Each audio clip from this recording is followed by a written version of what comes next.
नाशिकच्या चांदवड इथल्या मुंबई आग्रा महामार्गावर आज कांदा उत्पादक शेतकऱ्यांचा विराट क्रांती महामोर्चा निघणार असून यावेळेस रास्ता रोको आंदोलन करण्यात येणार आहे। कांद्याला प्रति क्विंटल किमान 2000 रुपये भाव मिळावा या प्रमुख मागणीसाठी शेतकरी रस्त्यावर उतरले। विशेष म्हणजे शेतकऱ्यांच्या या आंदोलनाला पाठिंबा देण्यासाठी सर्वच राजकीय पक्षांचे प्रमुख नेते आणि पदाधिकारी मोर्चात सहभागी होणार आहेत।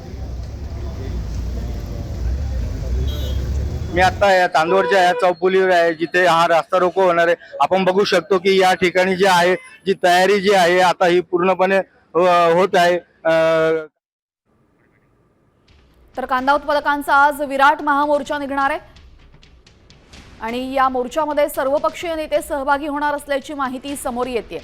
कांद्याला अगदी कवडीमोल भाव मिळतो, त्यामुळे किमान भाव कांद्याला 2000 रुपये प्रति क्विंटल मिळावा या प्रमुख मागणीसह कांदा उत्पादक शेतकरी आज रस्त्यावर उतरत आहेत।